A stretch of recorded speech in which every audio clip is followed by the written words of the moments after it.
that good-for-nothing boy.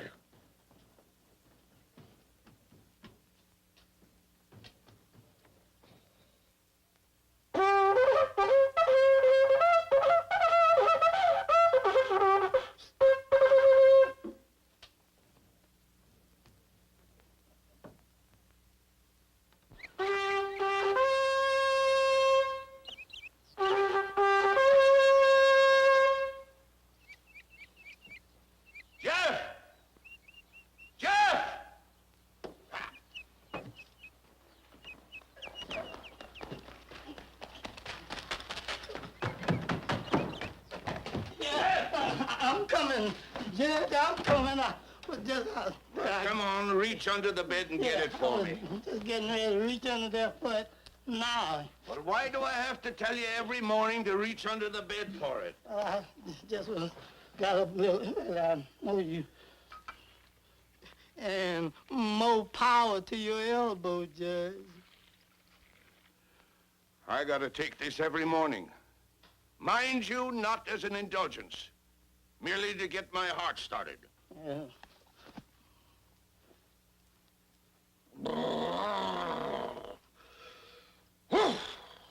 Tastes good, Judge. And with the election coming on, they'd have to tear my tongue out by the roots before I tell it. Is my bath ready? Yeah, I fixed that before I left.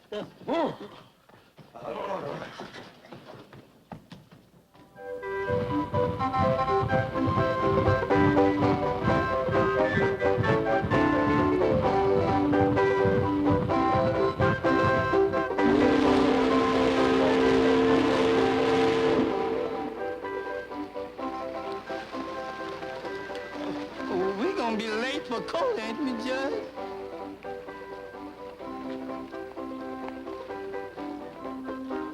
Oh, Mr. Maiden can wait. But we late already.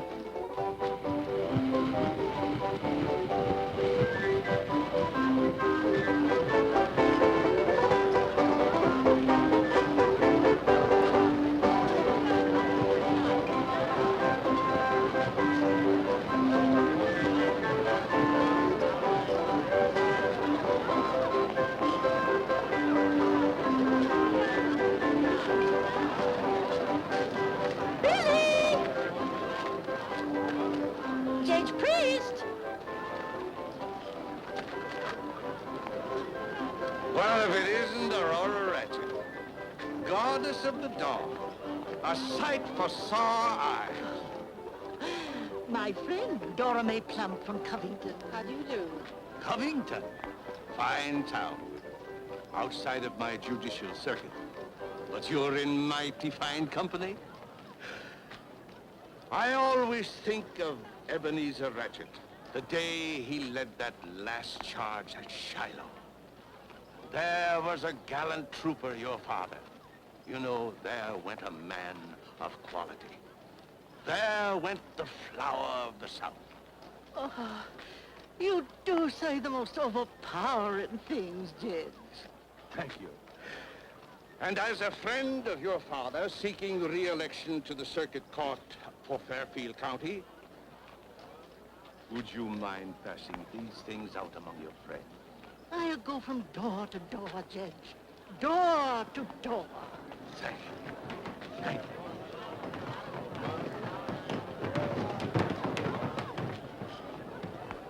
Jeff, do my eyes deceive me?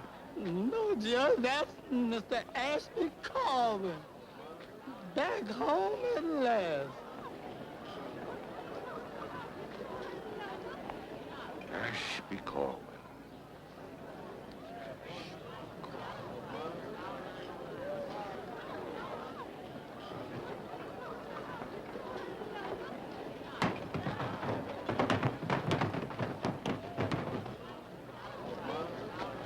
Where's Ashby?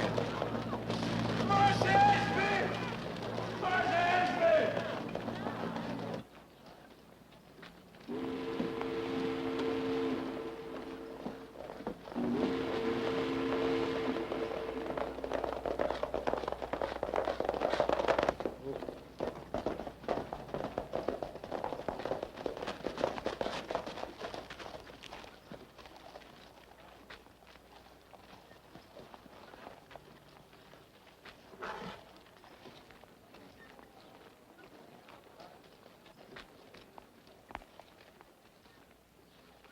Nice to see you again, Dr. Lake. You're looking well, Ashby. Thank you, sir. And is this pretty little girl Miss Lucy Lee? Yes. I could see you anywhere in the world, and I would say, there goes Kentucky. My daughter is a woman, Ashby, not to say a lady. Oh, I've grown up quite a lot since I saw you last, Mr. Corwin. Yes, you were just a child when I last saw you. But then we are all Dr. Lake's children. What's the count now, Doctor? I have ushered 5,322 babies into this vale of tears, Ashby. And I'm the blackest sheep of the lot. It's a pleasure.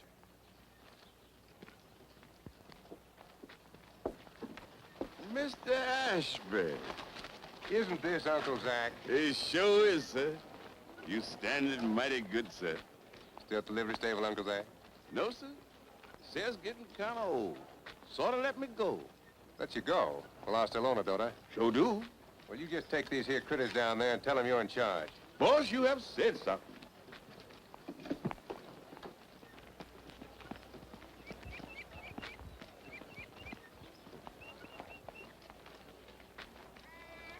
Morning, Miss Lucy Lee. Morning.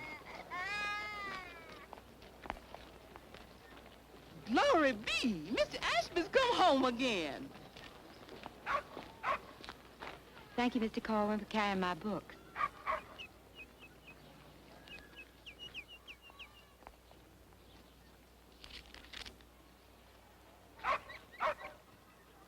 Just as I thought.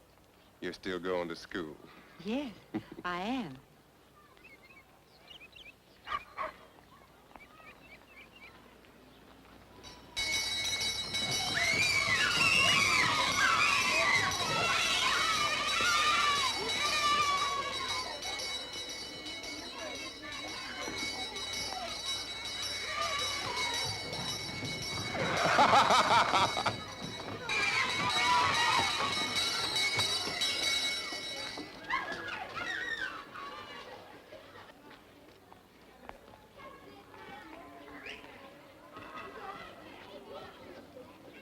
Stand up, everybody.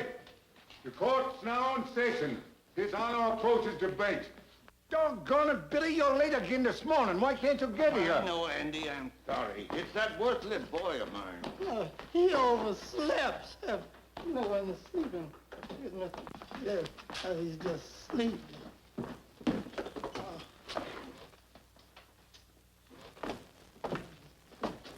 Hear ye, hear ye, hear ye.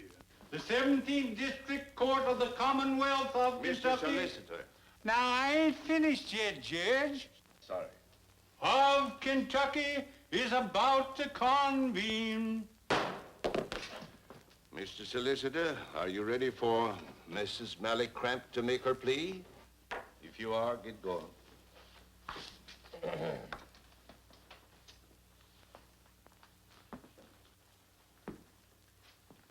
Indeed, Your Honor, it would be repugnant to every fiber of my being.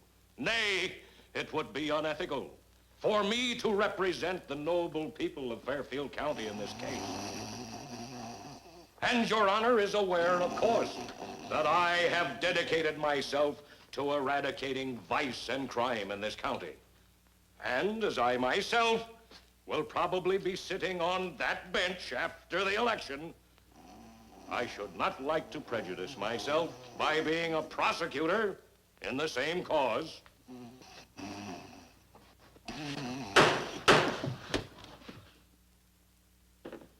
What's next on the docket? We have here a noble old man whose nephew refuses to support him. Mr. Maydew, I didn't say my boy had to support me. I was just trying Mr. Sheriff, can't you keep this courtroom in order? Sit down and shut up, Uncle Plays. One moment, gentlemen. Uncle Plays. Yes, sir. Did I hear you call Uncle Plays? Yes, sir, Judge. Uncle Pleasant Woodford. Come here. Come here. Thanks. Uncle Plays Woodford. Are you the boy that brought Bainbridge Corwin's body back from Chickamauga? Oh, yes, sir, Judge. You remember. I brought him all the way back. And these two arms. Don't you remember? Yes, I do. Oh, what a time that was. Yeah. What's the matter with your boy, Uncle Pleasant? Oh, nothing, Judge, nothing. He just sit around the house and play the banjo all day long. Just idling on the levee. This boy got to learn a trade. Trade? He got a trade, Judge. That boy could run away right now with the old plantation minstrel, his banjo. Your name, boy? U.S. Woodford, sir. Where you get that name, U.S.? My full name is U.S. Grant Woodford. One of the gentlemen at the GAR Hall say he the Yankee general what beat General Robert E. Lee.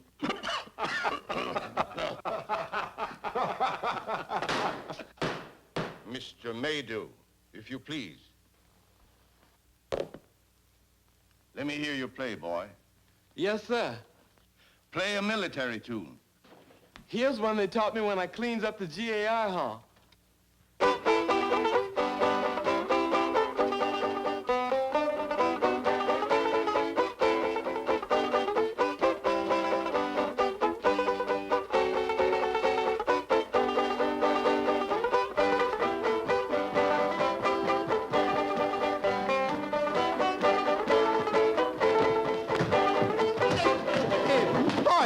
G-string is awful key, and you can't play out of tune for the judge. You fix that string and wish you were in the land of cotton, old time there, not forgotten. Look away, Dixieland. You.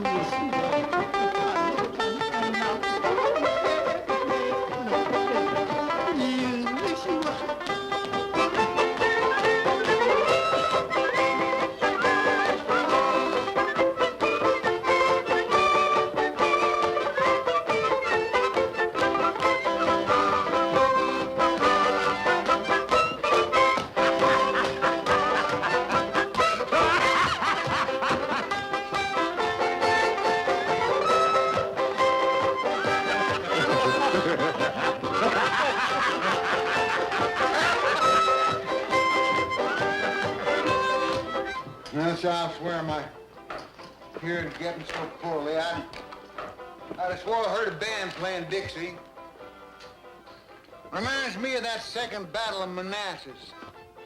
One that you Yankees call Bull Run. I had color bearer then, yep.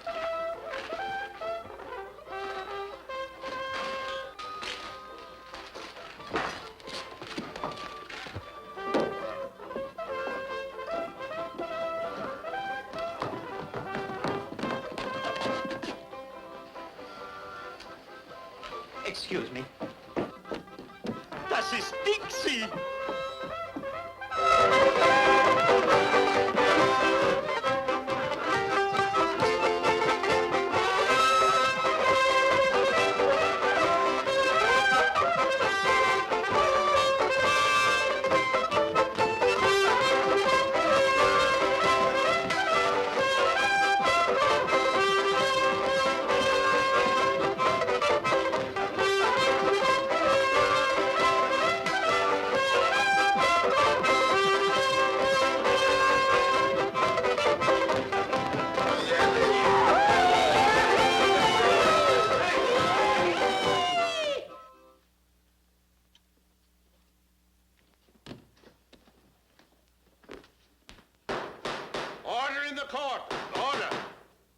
If there's any more disturbance, I shall have to clear the courtroom. Sit down, gentlemen.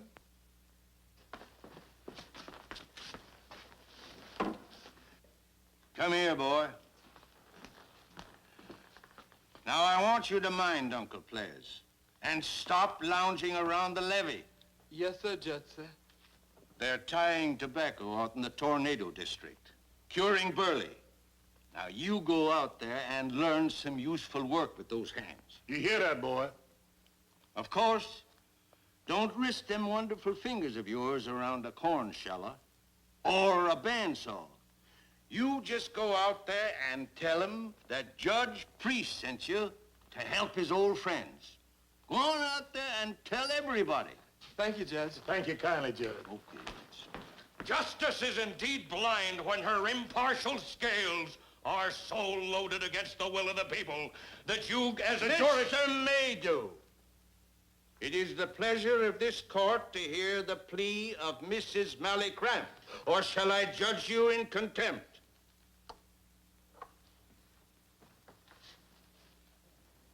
Mallycramp. All right, Mally. On your feet.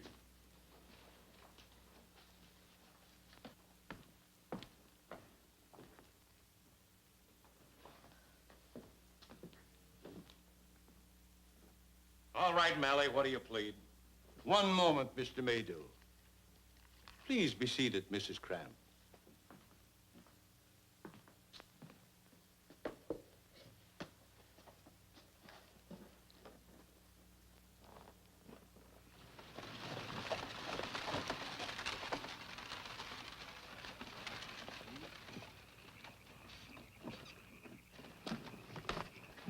Well, I hope you get the general to come.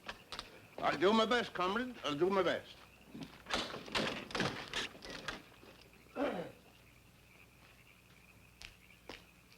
Bugler William Pittman Priest to see the general.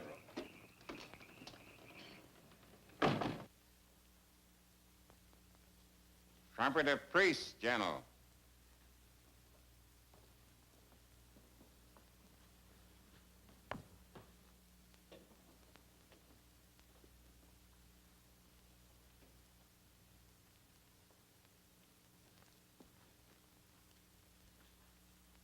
General Fairfield, in behalf of the Gideon K. Iron Encampment, the United Confederate Veterans, I bring their old commander our devotion and respects. Thank them for me, Trumpeter Priest. It would do their hearts good if you came and thanked them in person, General. My carriage awaits your pleasure. I spoke the final word on that 18 years ago when Dr. Lake brought back that girl. It is your granddaughter, sir. That, sir, I deny. Good night, Trumpeter Priest.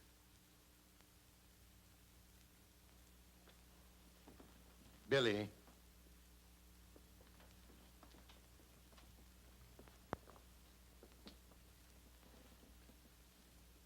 Little Billy Priest,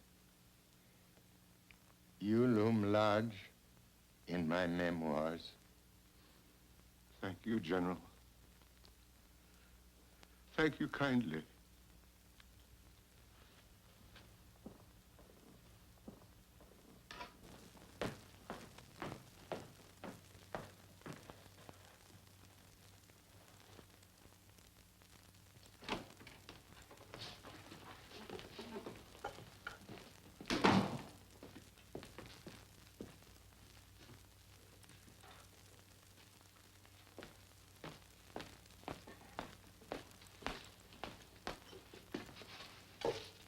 Color guard. Advance the colors.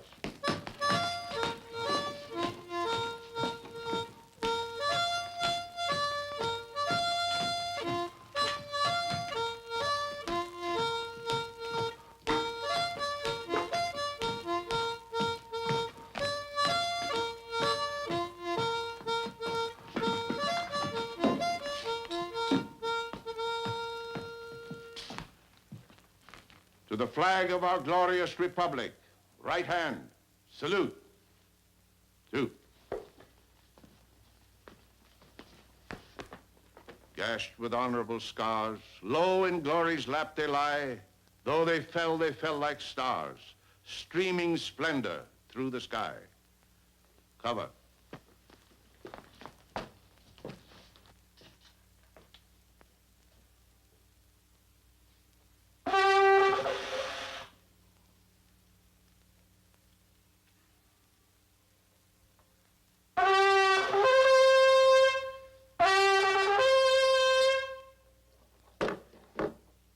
Gideon K. Irons Encampment, United Confederate Veterans, will now come to order.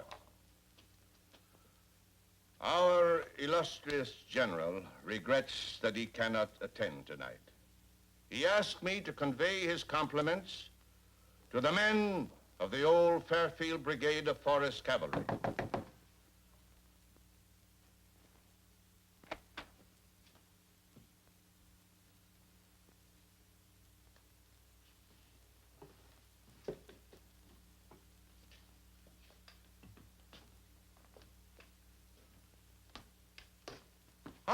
I'm glad you could come, comrades. Come in, sit down, sit down. How's the baccy crop out your way? Oh, come in, sit down, sit down. And Judge, you remember that little boy at Shiloh, little Mink? Brother Finney, is that little me? Yes, girl, now. Yeah, I must have been all of 8 years old.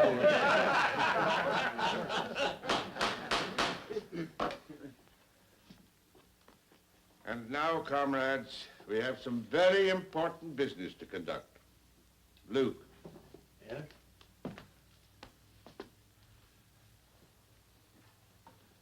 Now, all of you as wear eyeglasses, I want you to come forward and inspect the picture of General Fairfield closely. And them as ain't got glasses can borrow from them as has.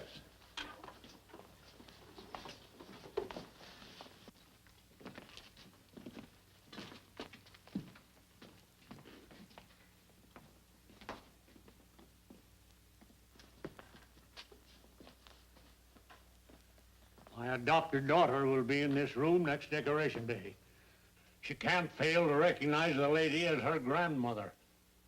The General is prepared to deny the relationship. Just the same, it proves beyond doubt that we have preserved the last bud of the Fairfield tree. The portrait must come down. What is your opinion, gentlemen? Judge, I think you better send it to your house tonight. Better take it down, Judge. Very well. Jeff, see that the portrait goes to my house tonight. Bagby, you're right.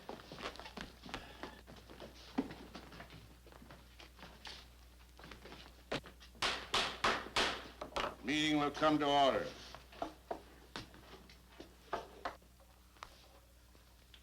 I have here a letter published under the name of Horace K. Maydew, my opponent in the coming election.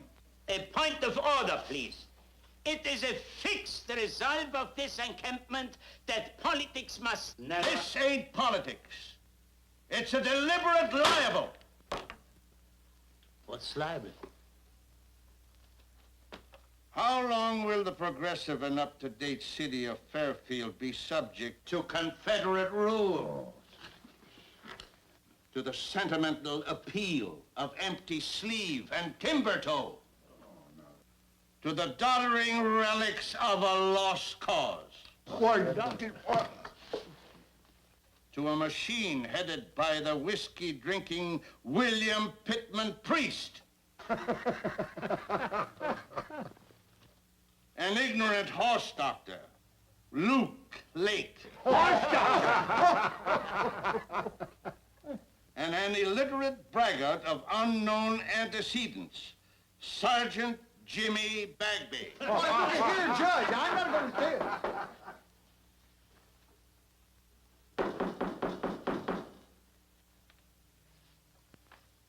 All that's left of us is here. Maybe it's a haunt. A ghost. See who's at the door, Jeff. Me, Jeff, if that's a ghost, that ain't no job for gentlemen of color. That calls for a regimental chaplain. And you know, we done buried him at Shiloh. Or maybe that's a regimental chaplain out there in a long white shroud. I don't know if I can make my feet get me to the door now. Not just, I'll go if you want me to. Mr. Jody Habersham, Mr. Jody Habersham. Judge, I don't want to intrude on your encampment, but somebody stole our flag from the GAR Hall. And you can't open your meeting until you salute it the way we do. That's right, sir. As strange as it seems, gentlemen, it was a spanking brand new flag, exactly like this one. One country, one flag. Comrades, shall we send Sergeant Bagby as a color guard of honor? Well, Judge, I ain't never give up no captured Yankee flag yet, and I don't aim to start now. I'd be only too glad to act as a color guard for our flag. There are times, yes, when politics should be forgotten. That's mighty handsome of you, Judge. Mighty handsome. Thank you, Jody, thank you. I declare, Billy, I like you so much personally. I wish I could vote for you. No politics, Judge, no politics. But being a member of the Grand Army of the Republic, I'd just as lief cut my throat as to vote for a Democrat. This is no time for political matters. Forward, march.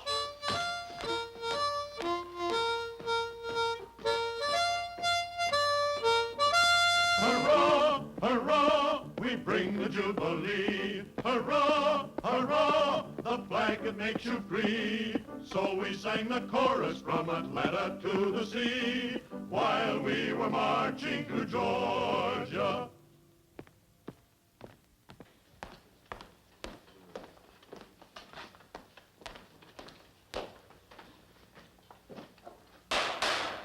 Attention!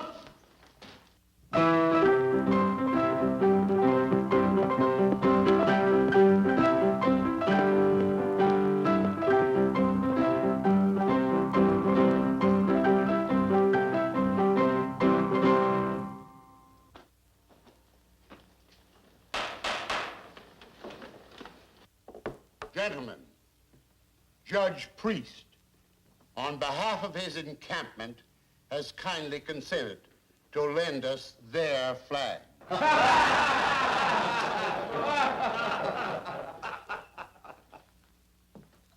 I suppose seeing those captured Confederate flags is like a snake bite to you, Judge. Gentlemen, I propose that we offer Judge Priest an antidote for snake bite. Gentlemen, those Confederate flags and our national standard are what has made this Union great. In what other country could a man who fought against you be permitted to serve as judge over you, be permitted to run for re-election, and bespeak your suffrage on Tuesday next at the polls? I see before me some of the bravest men that rode for Phil Sheridan.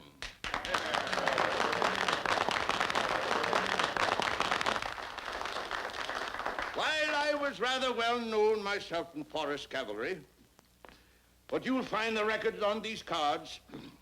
No politics tonight, gentlemen, no politics. But a perusal of these cards will tell you why I stand for law and order, why I am willing to serve you again for another 4 years, to prevent Horace K. Maydew of making a mockery of justice. I have nothing personal against Maydew, though you know him to be the son of a carpetbagger from Boston who came here to feather his nest before you game roosters who did the fighting could get back home.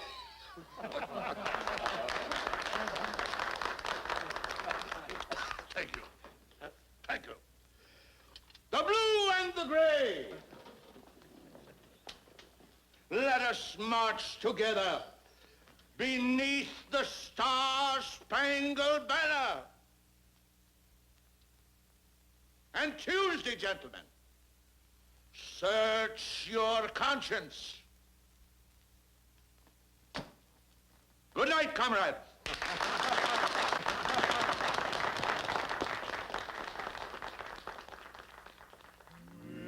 Standing tonight on the old campground, give us a song to cheer our weary hearts, a song of home and friends we love so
enough, Arleen?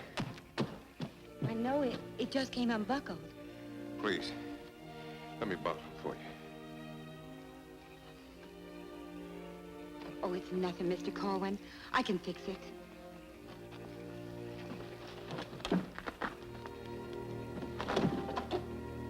Thank you just the same.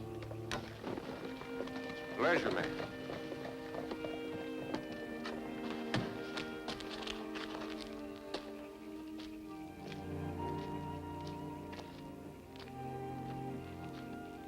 Mr. Ashby, don't let nobody ever see you look like this again.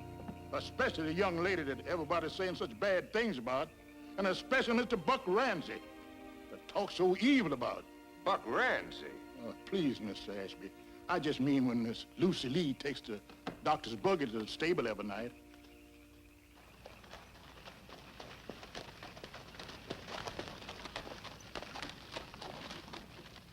Allow me.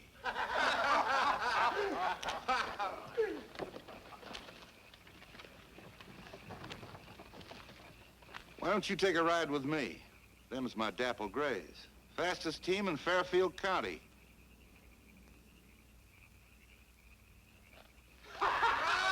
Just a moment, Miss Lucy Lee. Uncle Zach, Boss Ashley! take the little lady home and bring the rig back. Yes, sir. You need a young man for a job like that, Ashby. You need me. No. You got business with me. What business? You and I are going to the harness room. We're going to pick out a pair of buggy whips, and I'm going to see if I can whip the dirt out of that filthy mouth of yours. If his friends want to come along with him, maybe they got a few more Snickers.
Buck Ramsey, if you ain't out of town in 5 minutes, I'll deputize myself and make a citizen's arrest. Now get back to the Tornado District where you belong. Get going! Uncle Player's gone home. Yes, sir. Yes, sir. And you, profligate seed of a noble lion, what right have you or anybody else to take the law in their hands? I'm sorry, Judge. Sorry? Don't you know that we here in Fairfield have a secret to keep? And you try to lick a bully and start all the tongues wagging again. I'm sorry, Judge, but when I heard he was talking about... He was telling the truth. And you can't kill truth with a buggy whip. The truth? You mean about Lucy Lee? Yes. Didn't you know that General Fairfield's son was killed by a river gambler in a fight over Lucy Lee's mother? The matter's closed. Now get your clothes on and go home. Go on.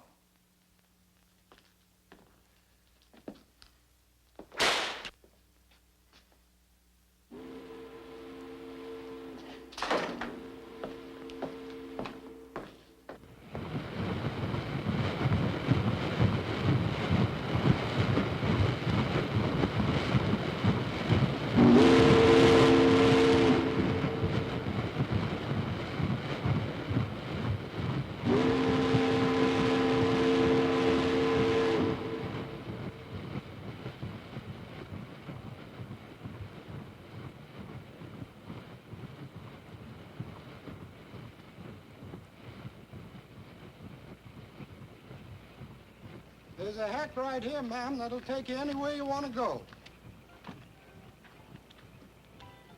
Hack right here, ma'am.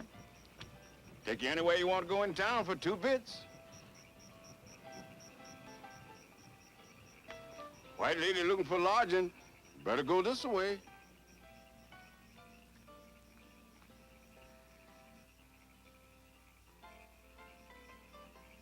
Thank you kindly. I know this town.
If you let me take your bag, ma'am, I'll... No, thank you. You just tell me where you want to I'm go. going to Mally Cramps, and you'd better run along like a good little boy.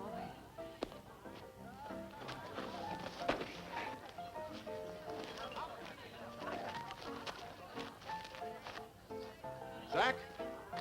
Zach! Dr. Lakes, quick.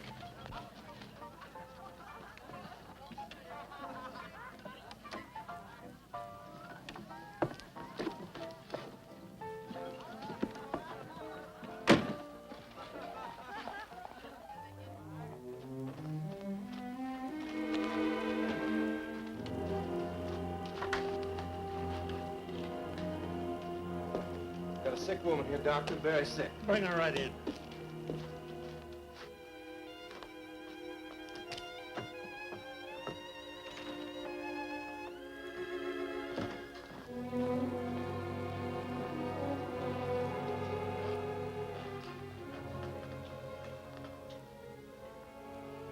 My bag's in the hall, Ashby.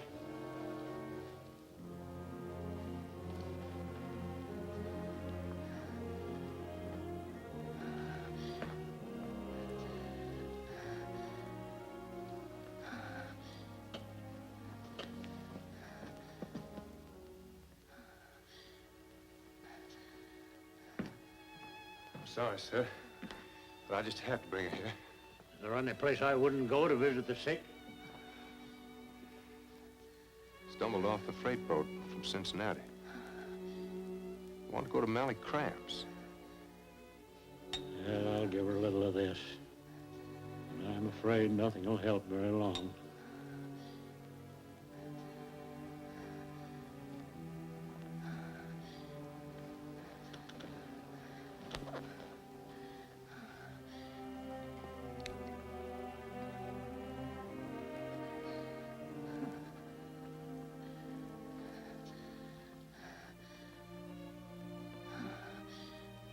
My baby. I want to see my baby.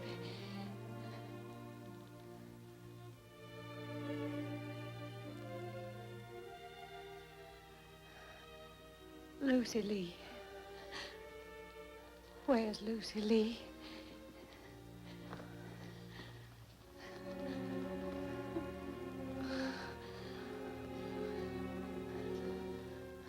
I'm sorry, Dr. Lake.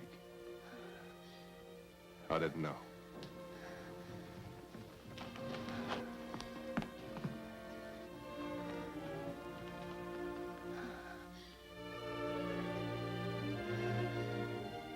I thought I heard somebody calling me.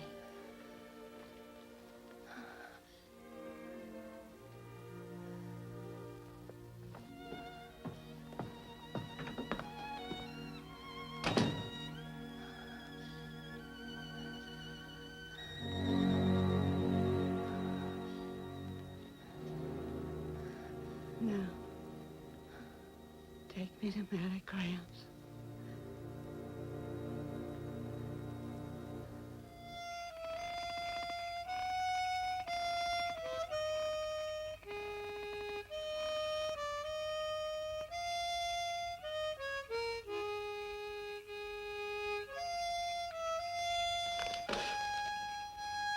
Jeff, I declare that last keg of whiskey you got don't set well on my stomach. Well, I don't know why, Judge, 'cause I got it from the same moonshine gentleman where I got it before. Well, maybe they ain't sprouting the grains in the cool barn. Sure ain't the kind of corn squeezings that my stomach is used to.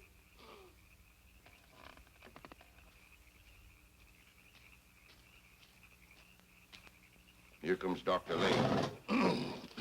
Get rid of the jug. Take the glass.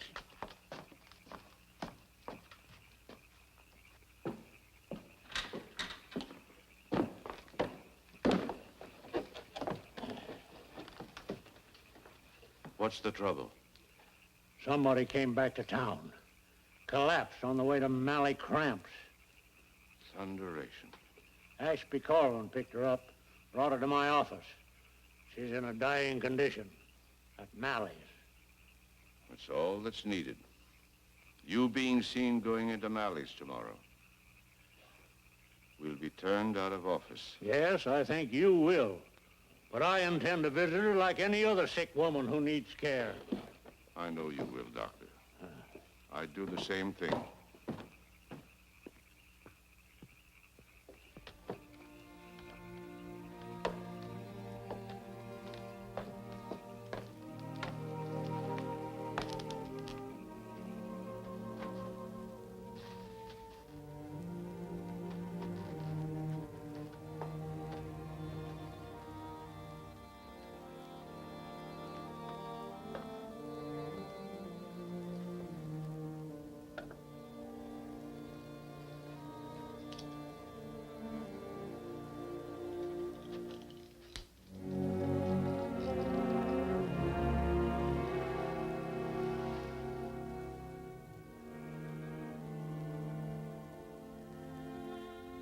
Uncle Billy. Uncle Billy.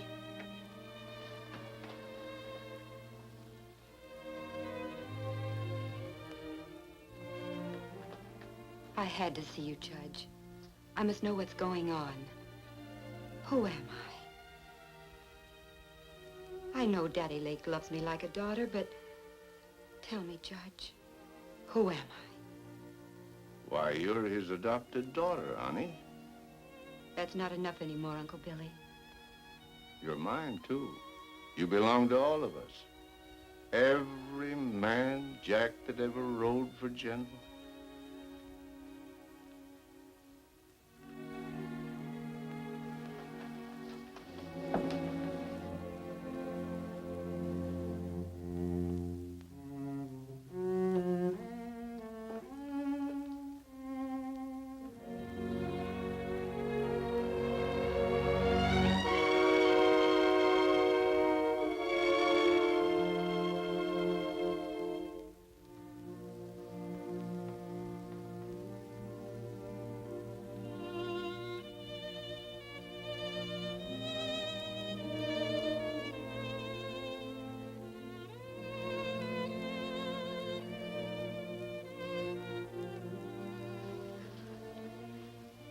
Thank you, Uncle Billy. Now I know who I am.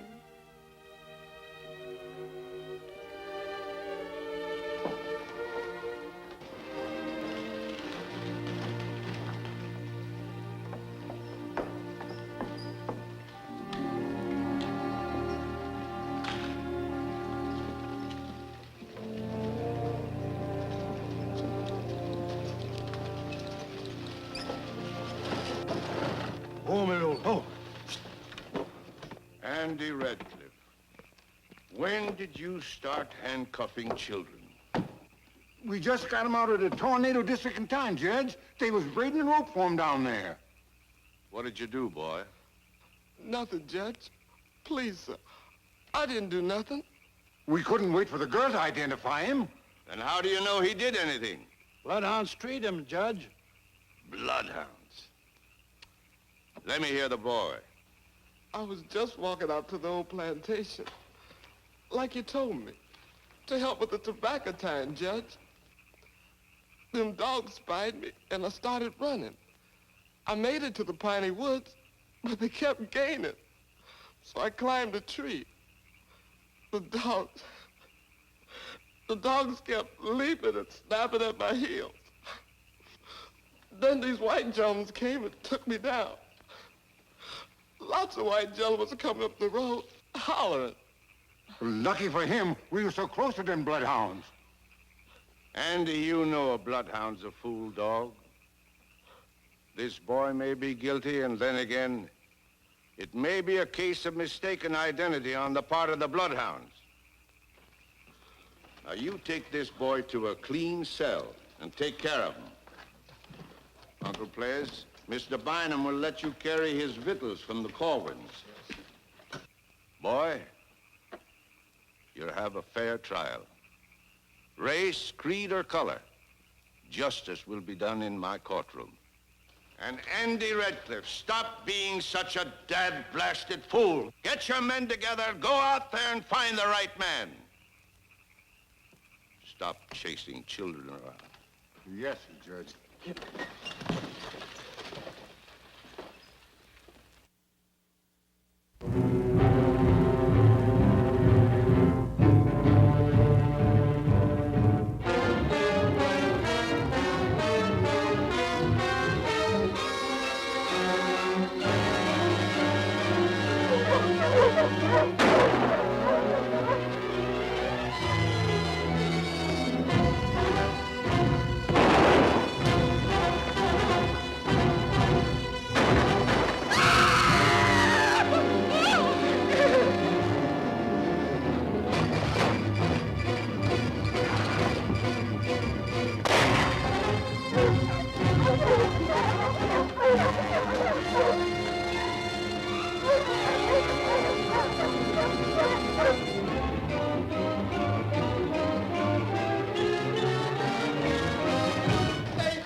Coming to get that boy U.S.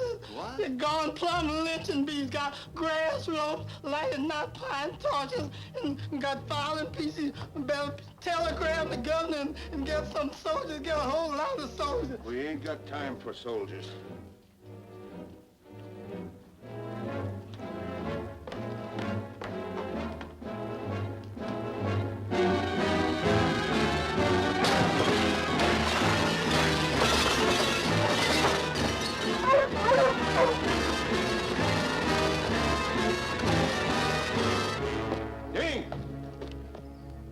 Bynum!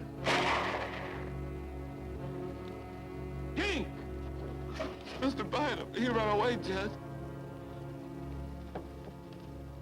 Well, I ain't gonna run away, son. Judge, can I stay too? Yeah, you stay, Uncle Players.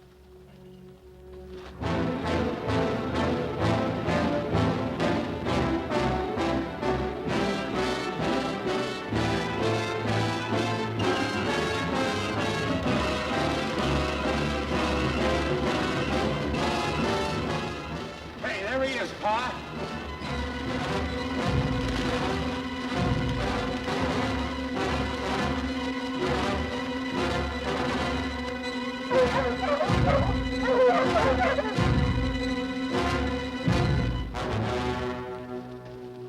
Boys, I want to have a little talk with you. It ain't gonna do you no good, Judge. We come after this boy. Boys, you're all my friends. I eat victuals in your homes when I'm campaigning. Get out of my way, Billy Priest. You ain't gonna hold no fair trial and drag my poor little gal's name through open court. It's being dragged more this way, Ruth. You can see that, can't you? Is that the Craig Jurgensen that Teddy Roosevelt gave you? Why, yes, Judge. It sure is. And you used it at San Juan Hill, defending liberty. Now you want to destroy it. We come after that boy, Judge. We don't aim to do you no harm. I know you don't, Buck. I know you don't.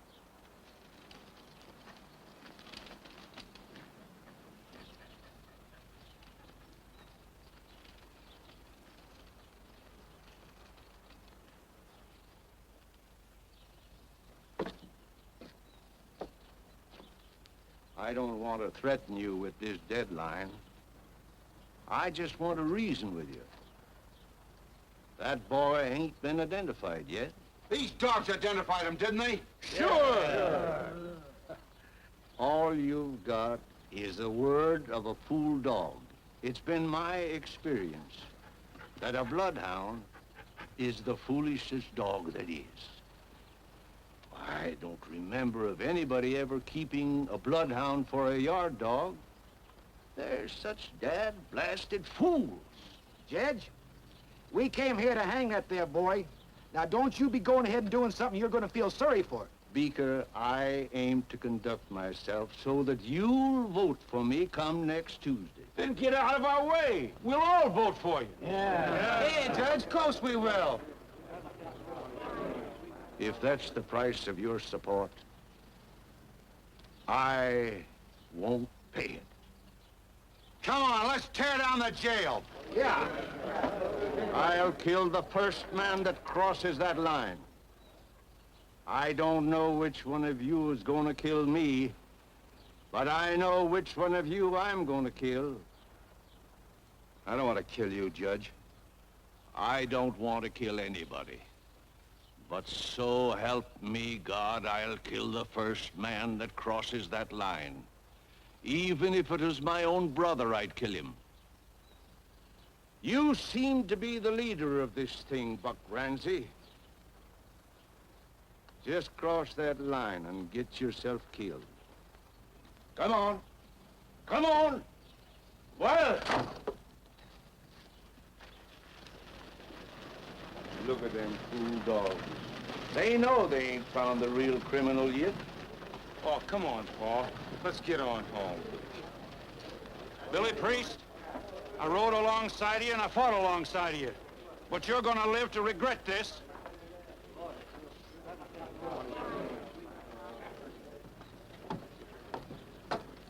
Uncle Ples, take this key and go to my chambers.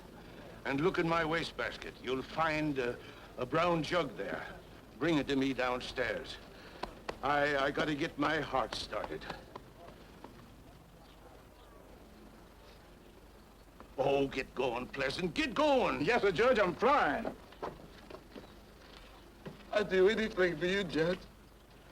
I know, boy, I know. But you're too young to vote.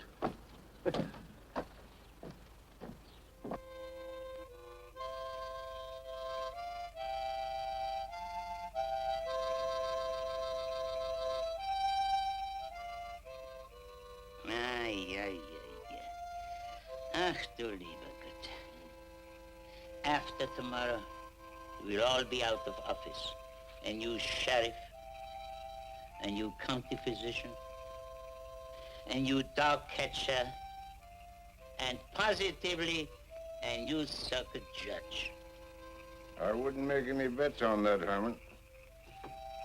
How can you win after the spectacle you made of yourself in front of the jail? You didn't believe in what I did? Believe in it! It's early you that.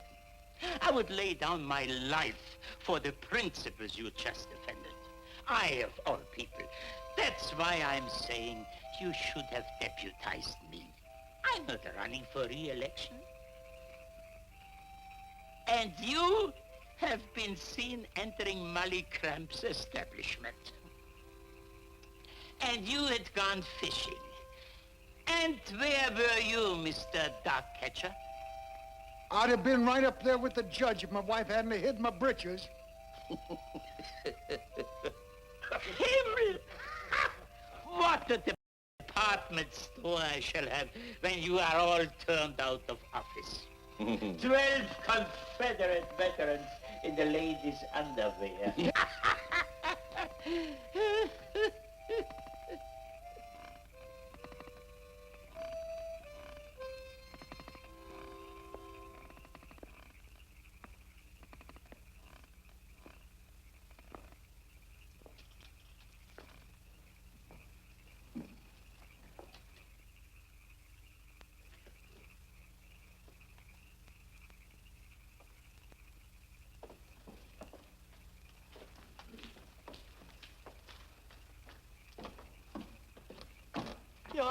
Please, may I speak?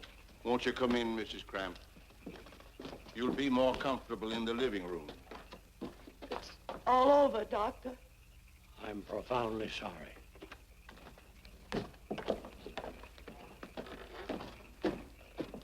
I'm ordering a sign painted tomorrow.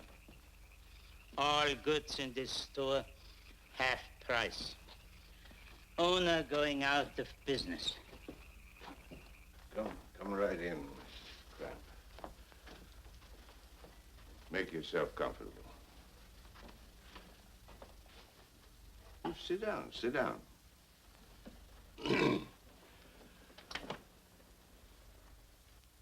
Mrs. Cramp, what can I do to serve you? That poor little thing. Just before she passed away, I had to come to you, Judge, because you're a good man. Every time they haul me into court to find me, you always show me a chair and call me Miss Cramp. That poor little thing was a good woman, Judge. But she just sort of let life get the upper hand. She was born here, and she wanted to be buried here. I promised her on her deathbed she'd have a funeral in a church with flowers and the sun streaming through a pretty window on a coffin, and a hearse with plumes and some hacks, and a preacher to read the Bible, and folks there in church to pray for her soul. You done been to a preacher yet, ma'am? Oh, I daren't. I just daren't. It would ruin him. It would ruin any preacher. It would ruin any man.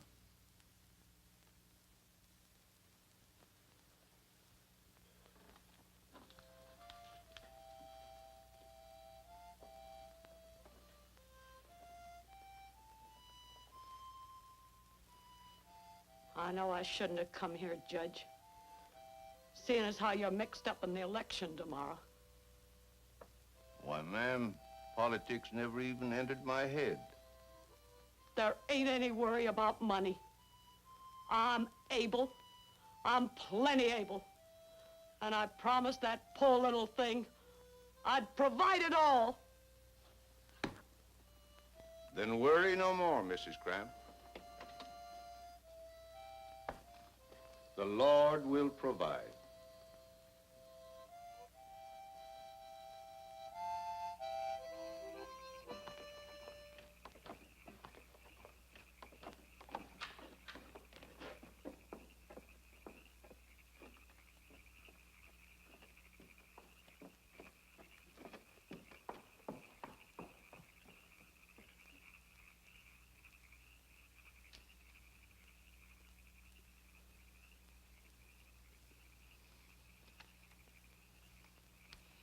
Jeff, get me some of my medicine. I gotta get my heart started again. I will, Judge.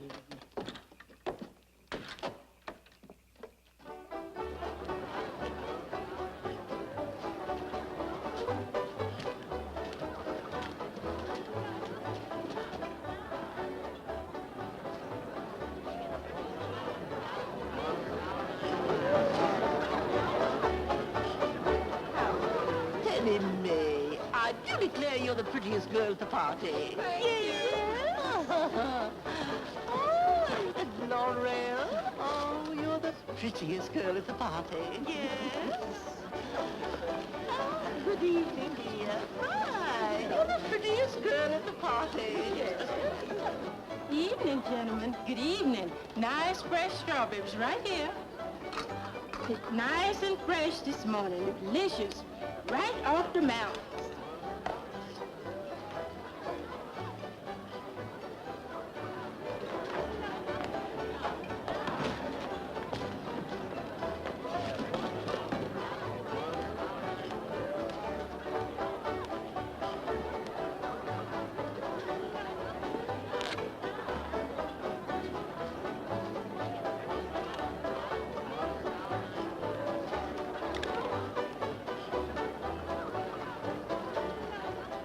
Upon my honor, ladies, these eyes of mine have never feasted upon more unrivaled beauty. But it is election eve, and I shall desist from further eulogies of the fair sex, lest you deem me insincere. Everybody going to party. You just, Lemonade. Lemonade. I'm not in politics, but must drink a bucket of lemonade. Herman, I dread it as much as you do. Judge, you all must be losing your mind if you think them temperance women are going to vote for us. After all them barrels of liquor we've drunk? Don't you know that there are 200 temperance women in this county who control 200 votes? Why does a woman work for temperance? Because she's tired of lifting that besotted mate of hers off the floor every Saturday night and putting him on the sofa so he won't catch cold. Lemonade. Tonight, we're for temperance. gotta close, Judge. Help yourself to them clothes. And chew them. Chew them hard. We're going to that festival tonight smelling like a hot mince pie.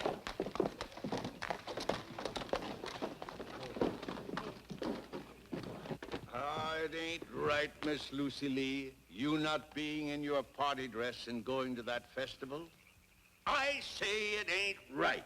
Dad blasted, I asked her to go. Ah, there should be a young man, ein schöner Junge, carrying Blumen, a bouquet of roses.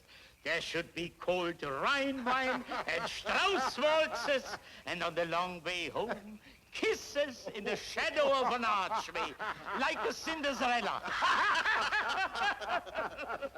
Daddy Lake asked me to go, but really, Uncle Billy, I just don't feel like it. Will you excuse me? Get up.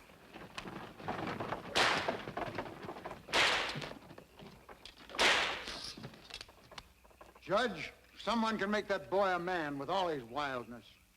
Do I hear a motion to that effect? I so move. Second the motion. It's been made and seconded. All in favor, say aye. Aye. Contrary?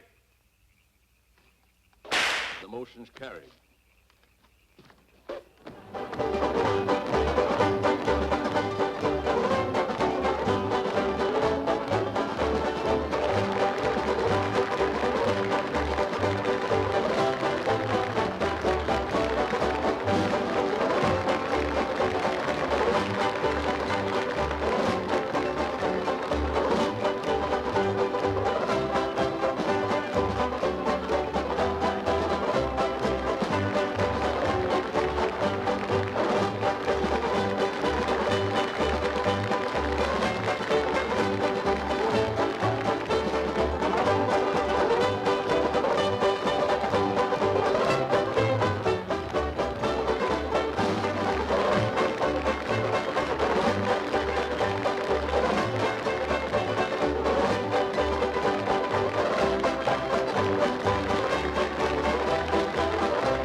Here you are, drinking your lemonade.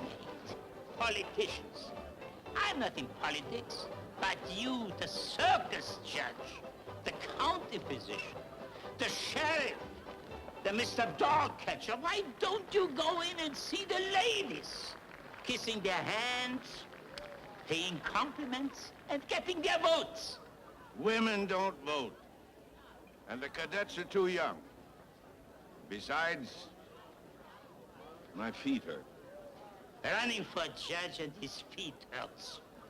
What's worrying me is where is that young rascal with Lucy Lee? If you'd have let me wallop him with this sword, he'd be here by now or have both of his ears cut off. I go back to my lemonade. That lemonade comes already out of my ears yet.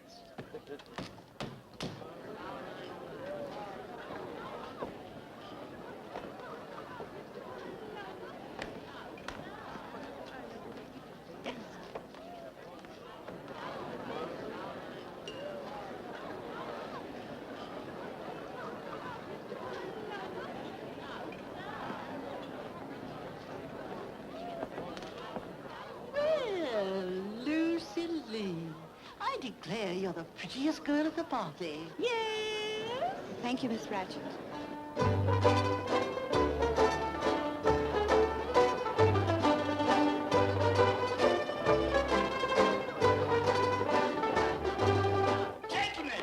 Gentlemen, Miss Lucy Lee and Ashby Cohen.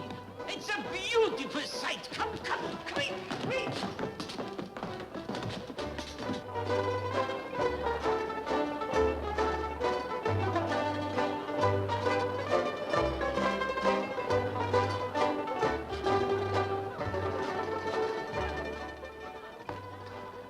Comrades, on this auspicious occasion, I propose a toast. A toast to the anti-liquor. Brother Finney! Comrade Finney! What's in the jug? Refreshment.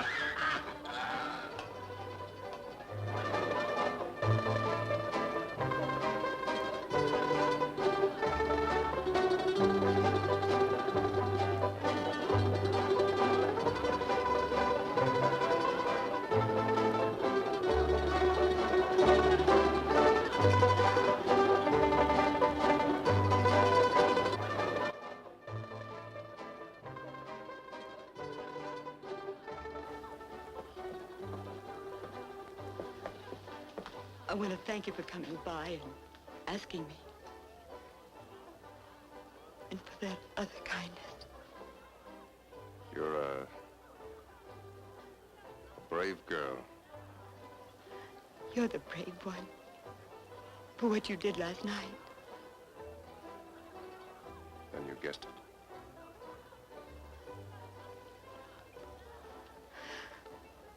I went in there and showed my face and danced and pretended I was having a good time. Thank you, Ashby.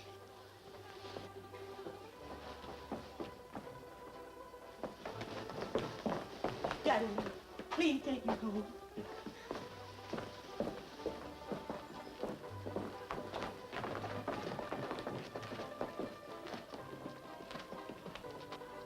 I don't mind a horse up, you boy.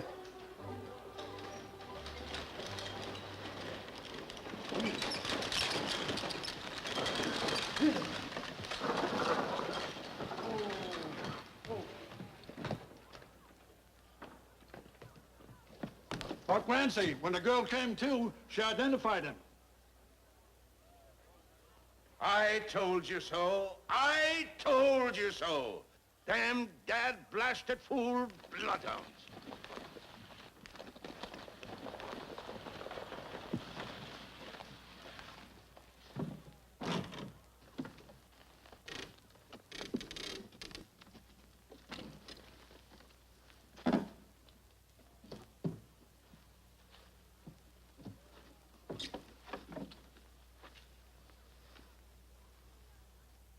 Watch out, Sheriff.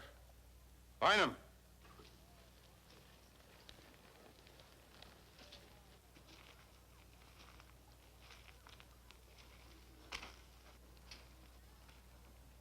Mindy?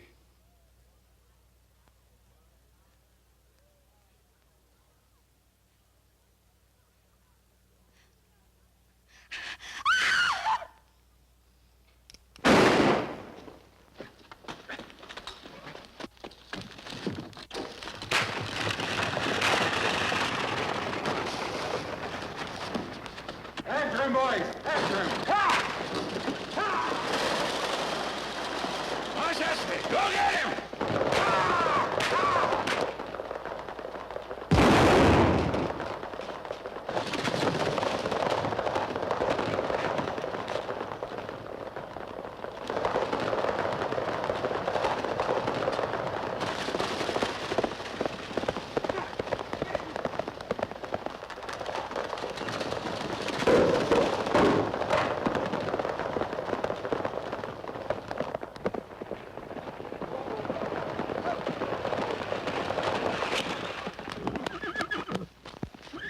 Whoa!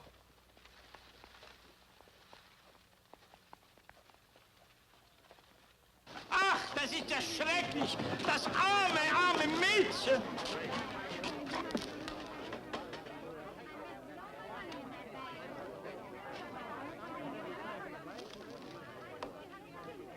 Good shooting, comrade. Saves the trial.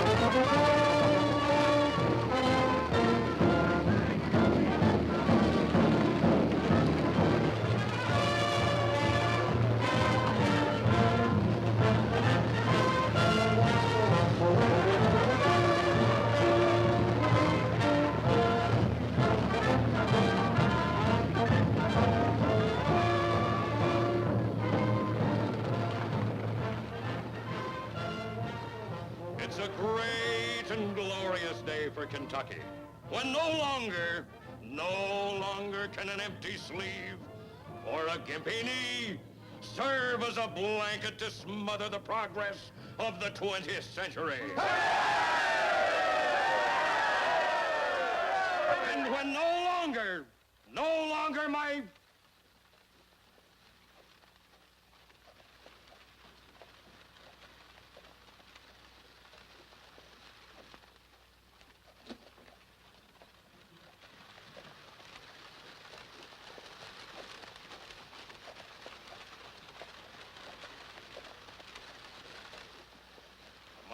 worthy opponent.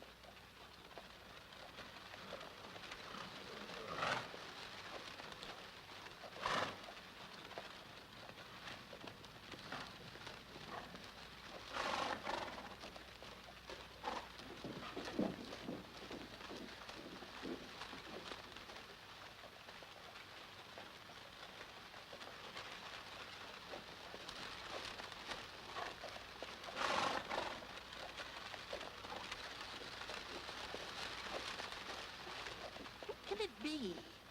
Anybody was dead, I'd be the first to know it.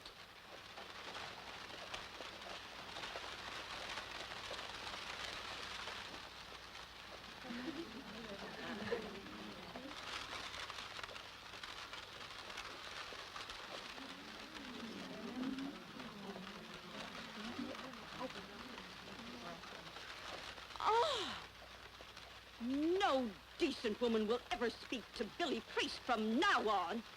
No, I don't suppose they will.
judge sure ain't gonna get elected now.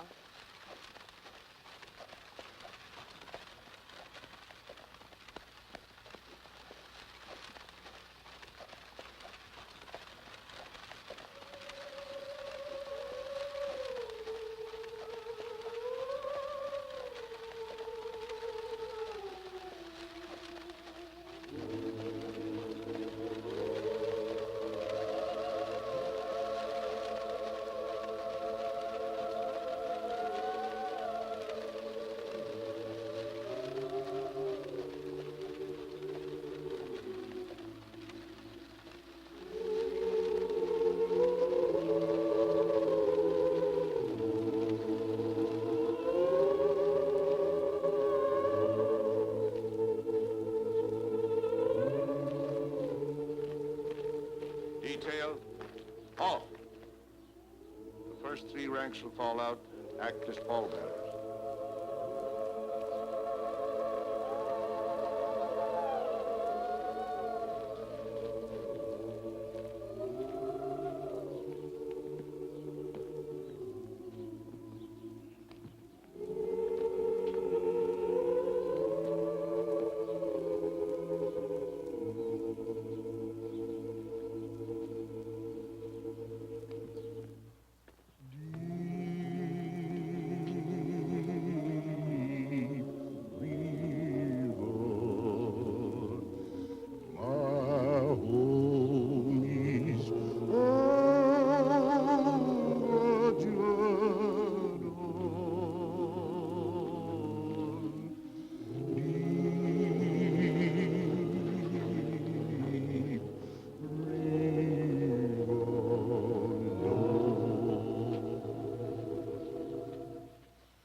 Our sister who lies here in her last breath asked that a sermon be preached at her funeral. Upon me, who has never attempted such an undertaking, devolves the privilege of speaking a few words above her.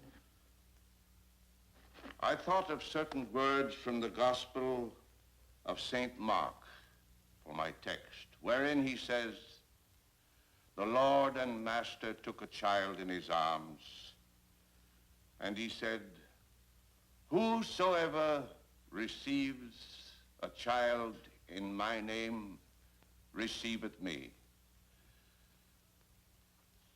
But I would rather read you a story from the Gospel of St. John, the best beloved of Christ's disciples. You remember the occasion. The Lord had visited the Mount of Olives to pray, and then he had returned to the temple. And the scribes and Pharisees brought unto him a woman taken in sin. And when they had set her in the midst, they say unto him, 'Master, this woman was taken in sin.' Now Moses in the law commanded us that such should be stoned. But what sayest thou?" And Jesus didn't say anything. He simply stooped down and wrote with his finger on the ground as if he hadn't heard. But they kept after him. They tried to trap him. And finally, he raised himself up and he looked them in the eye. And this is what he said.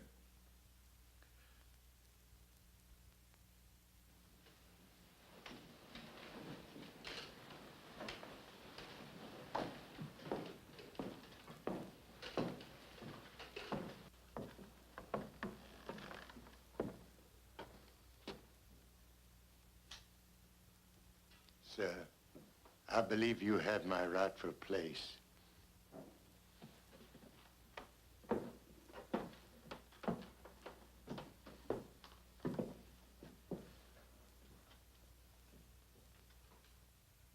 You remember Jesus raised himself up, and he looked those accusers in the eye, and this is what he said.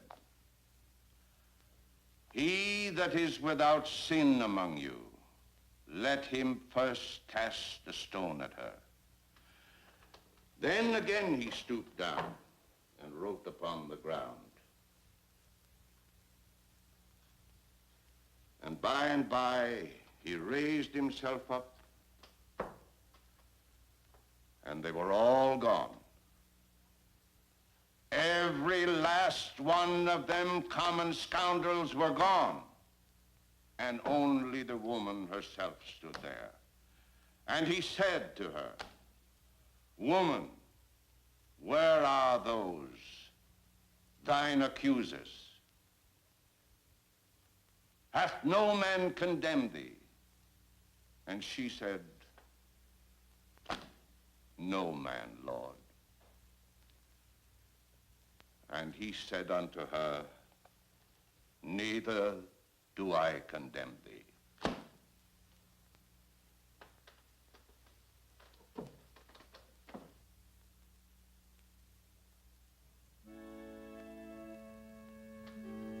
Brother Ashby Corwin, do you think you can say a prayer?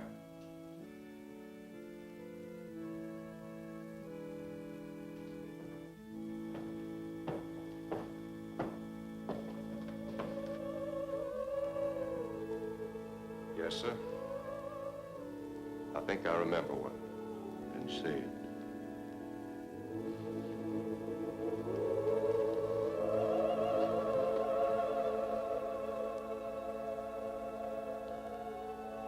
Gentle Jesus, meek and mild, look upon a little child.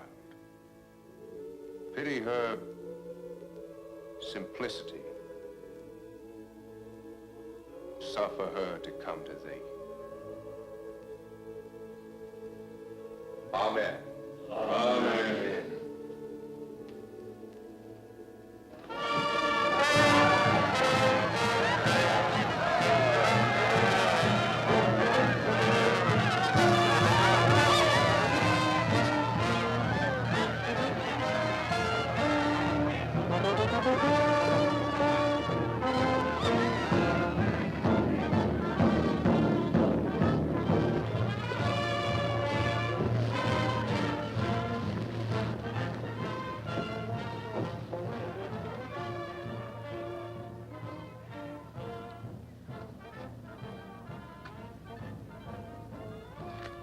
Judge Priest,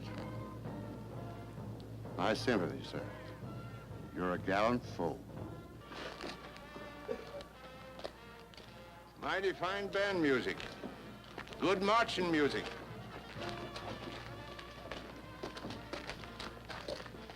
The Honorable William Pittman Priest, 1,638 votes. The Honorable Horace K. Maydew, 1,700 votes.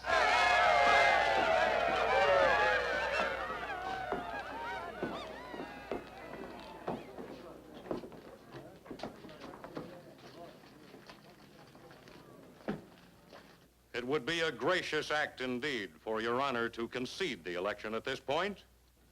I don't concede anything just yet, Horace. I trust Your Honor recalls I conceded the last election. And I trust you'll have to repeat your gracious act again. The election ain't over yet, Maydew. The Tornado boys ain't voted yet. Not by a jugful, it ain't. You mean the lynching boys from the Tornado District? Them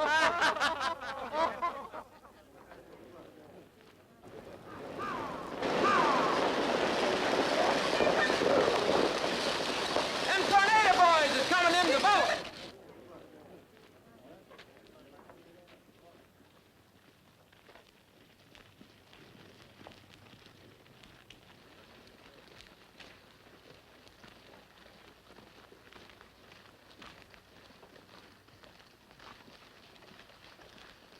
Good evening, Mr. Ramser. Evening, Mr. Maydew.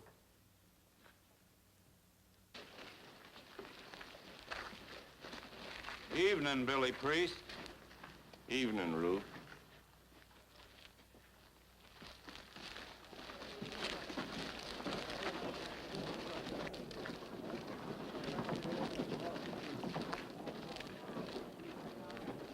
Do you concede now, Judge Priest? I ain't conceding nothing, Horace. Well, then perhaps you'd like to make a sporting proposition of this. Yes, I'll make a little bet with you. The sum of 50... The sum of $100. Oh, no. I haven't got a hole in my head. I have lived through a revolution in Europe, a heart-breaking war in America, and I know a cunning, unscrupulous politician when I see one. Thank you, Herman. Professional compliments are always pleasing.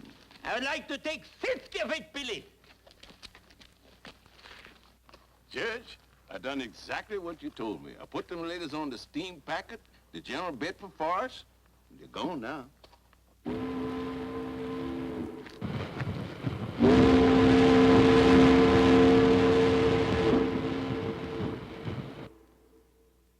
Judge, the lady, Mrs. Cramp, told me to tell you she never will forget that the Lord will provide. Yeah. And Judge, you ain't voted for us yet. We got about 3 more minutes. Bless my soul, Jeff, I nearly forgot. The Tornado District returns 62 votes for Judge William Pittman Priest. Vote is now tied at 1,700 to 1,700.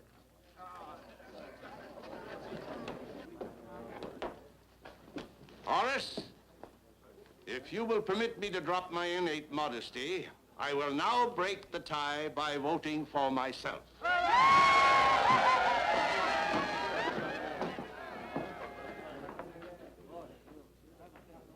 Boys, the band will now play Dixie.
sun shines bright in my old Kentucky home.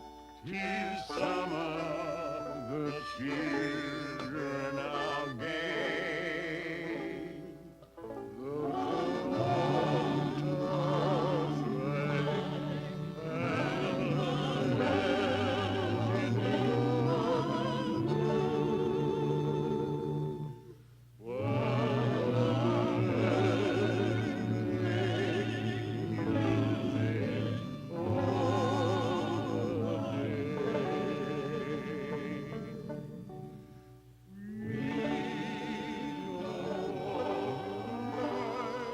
Ted, I gotta take my medicine. I gotta get my heart started.